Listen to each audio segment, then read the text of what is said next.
yeah, I'm just going to do a basic hive reversal, and basically I'm going to rebuild the hive in this section right here, this hive stand right here. And then what I'll do, oh yeah, and I'll just have most of the brood down in the bottom surrounded by pollen and honey, and then some drawn comb up top.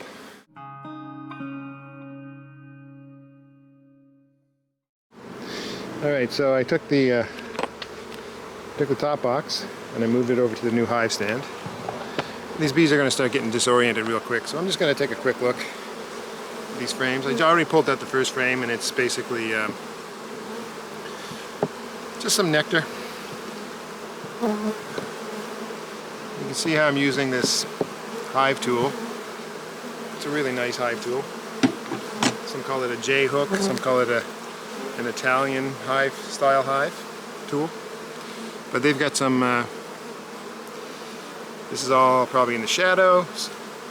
I don't know, but they're filling this up with pollen. You know what I'm going to do? Just going to remove one frame to make this easier to manipulate. So this frame's got a little bit of pollen in it. So I'll just shift this frame over with nectar.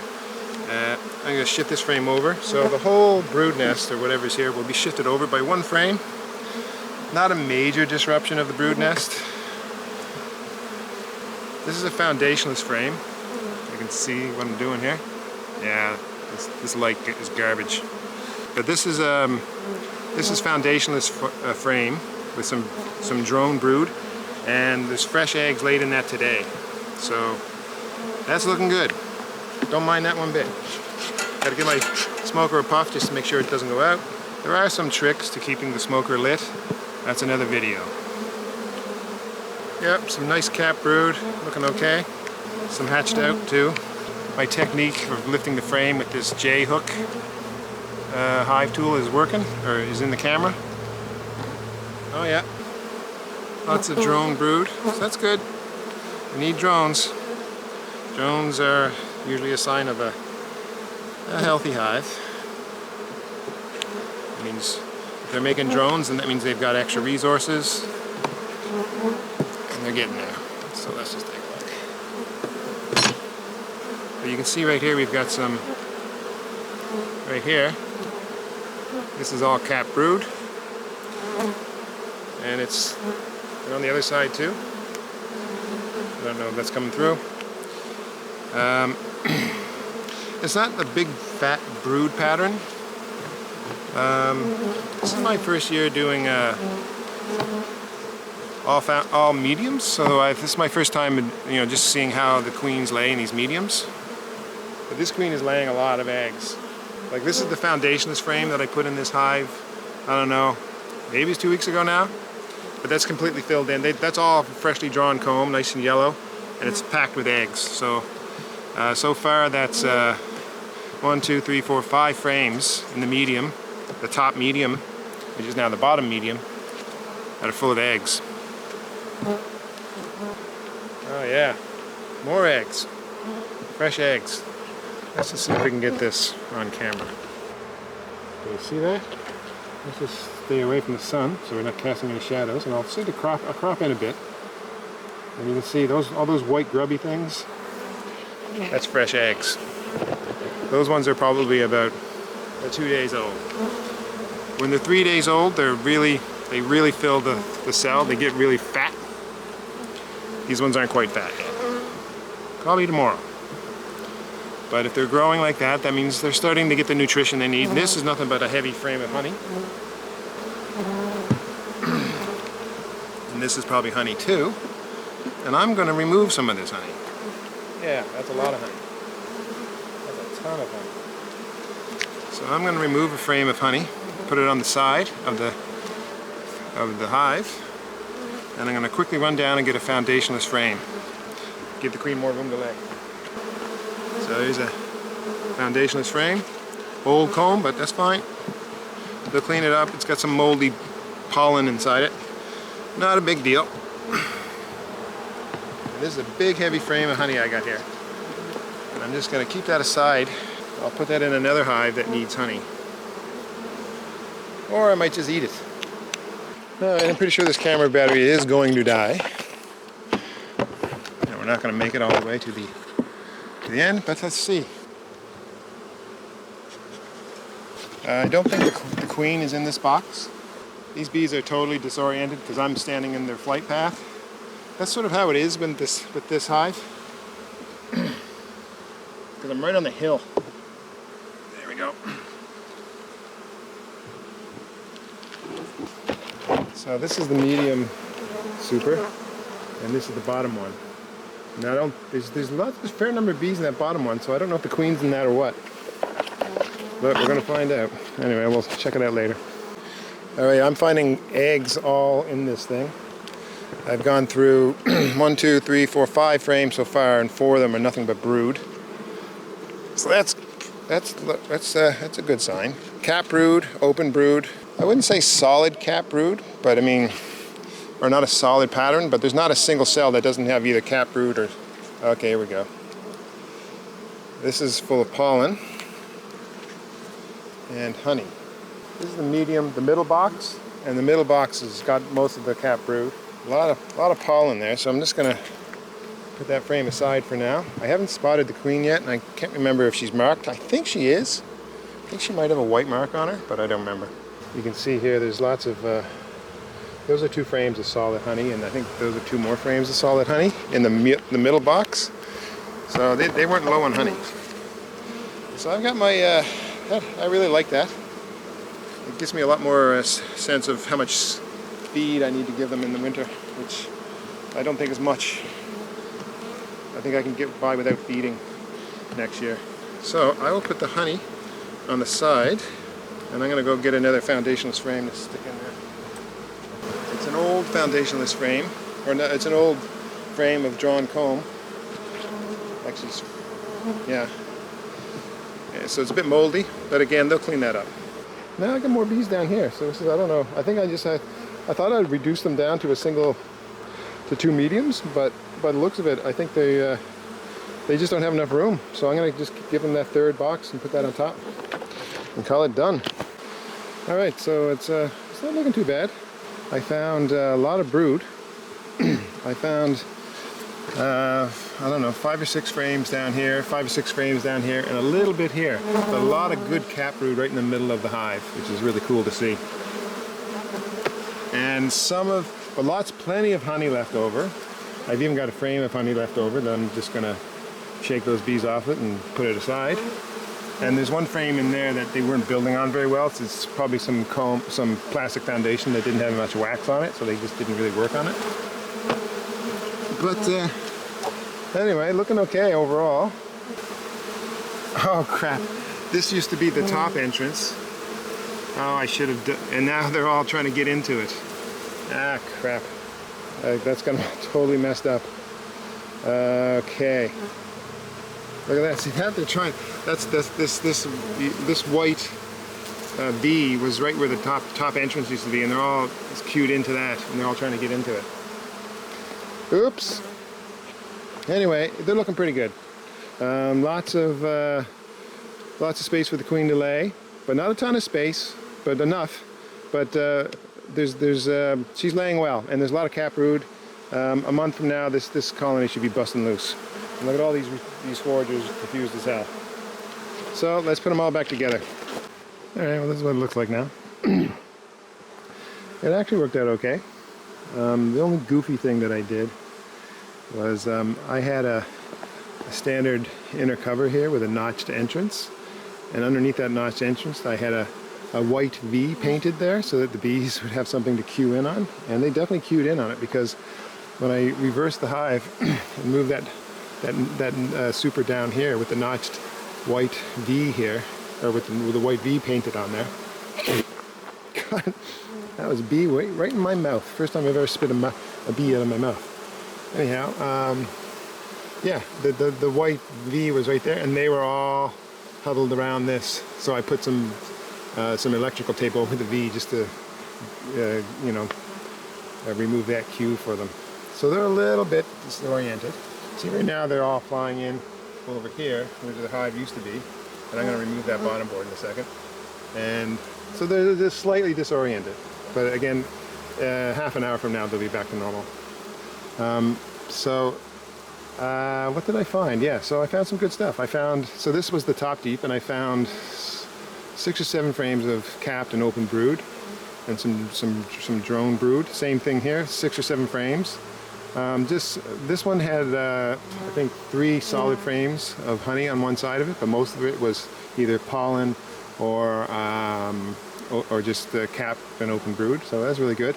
And the bottom deep had just a little tiny dash of drone brood, so I wasn't splitting up the brood nest. The brood nest is still basically together here, but instead of up top, it's on the bottom, and that's it.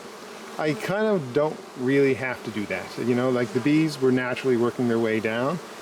Some people reverse their hives in the spring and throughout the summer too, because under the belief that the queen starts laying down and works her way up, and if the queen doesn't find anything above her, then they get the sense that they've run out of space and they swarm. So you keep putting space above them. But I don't know, the bees build comb downwards, so what's the big deal? Like, and I think they do sometimes, often, naturally just find their way down. So, you know, sometimes it does something, sometimes it doesn't. But I don't think it's hurting my bees, so right now I'm just gonna leave it alone. These bees are totally chilled out though, which is really nice to see. They must have they're just full, and I can tell why they're chilled out. I mean, I got bees crawling in my face, and they're not trying to sting me or nothing. Yeah, they're nice. They're chilled out because the whole thing is full of brood, and brood pheromones just chill the bees out like good things. So anyway, that's it. I don't need to touch these bees for another 2 weeks. There's no signs of swarming. Lots of space for the queen. If she keeps laying the way she's laying, there's going to be no problem. And these 3 mediums are the equivalent of, I'm on my cell phone now, of basically 2 deeps, right? A standard 2 deep hive. That's about that. And so that's basically what you want as your basic brood nest, and that's pretty much what this is working into. It's near the end of May right now. I would have loved to have seen this a month ago, but you know, the weather is garbage and it's cold in Flat Rock, so what can you do? But still, they're fine. They're healthy. They had plenty of honey. They didn't run out of honey over the winter. I got them bopping in my face all over, and they're not trying to sting me because they're happy bees. So this is cool.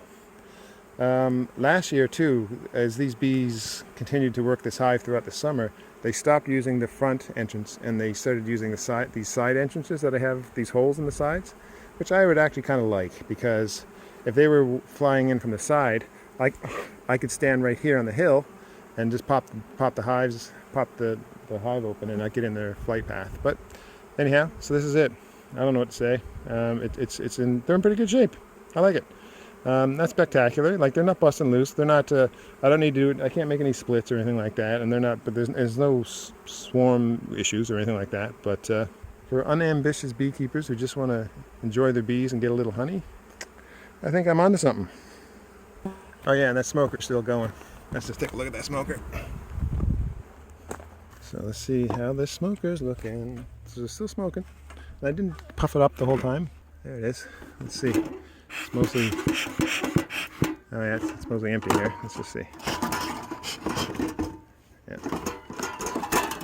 There we go. Yeah. So that's pretty much gone. So, you know, that might have been half an hour, and I burnt through all those wood chips and that burlap and everything else. Probably not a good thing to do on a dry day. So I'm going to dump some water on that and make sure that goes out. And something else that might look kind of funky is I've got the top entrance just sort of laying there because I had it put down. I had this ventilation rim, and it was sitting in the top entrance, and a lot of the bees it was right here in the ground, and a lot of the returning forages full of pollen were just filling it up because they thought, okay, well, this is where I live, right? And so when I tried to put it back together, it was just bees all over it. So I dumped out a few, but it's hard to dump out bees out of a top cover like that. So I'm just laying it there like that for now.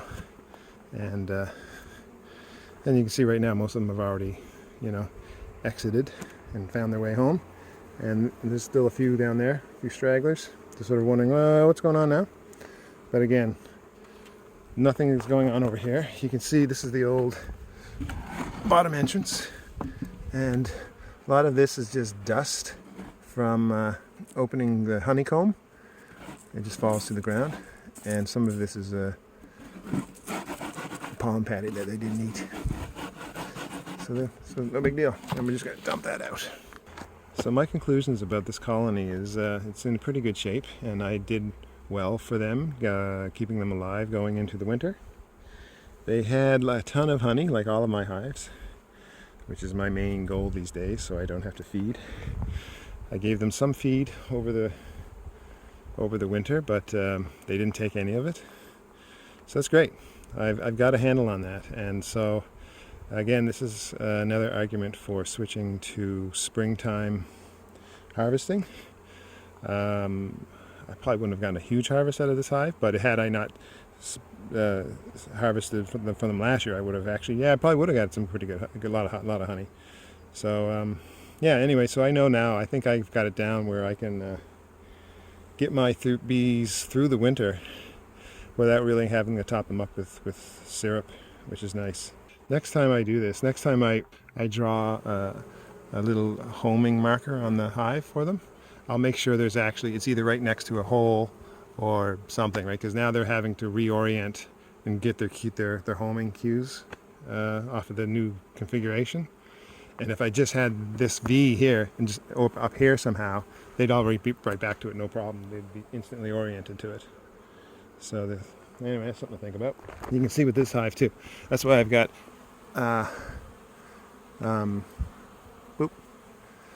I've got these holes in the supers, and they're totally using this hole, and that upper entrance, and the bottom a little bit, and they've all got white painted around them, and that's so that they can find it easily, right? They cue in on that white. So even if this medium got moved to a different location, they're still going to cue in on that round white circle, and they won't have any problem getting back to it. Another interesting observation, I guess, to make is a couple of weeks ago, when an ATV wasn't buzzing past me across the street, and I could hear myself think, there was a little bit of discord in the bee yard. There was some of these bees, like this hive was definitely not a fun bunch of bees to be around, and these ones weren't the greatest either. Those ones are always great, and those ones tended to be on the fence. But now they're all 100% totally happy. They're bumping me in the face, but it's just by accident. They're just having a great time. Yeah, I think they're all very happy now. They've all got nice dry hives, lots of pollen coming in. That's it. You got happy bees, right? When the bees are doing what bees do, they're totally happy. They have no reason to get grumpy, unless you kick the side of their hive or something. But yeah, they're totally in their element now. So now it's the time to they give them what they need and stay out of the way.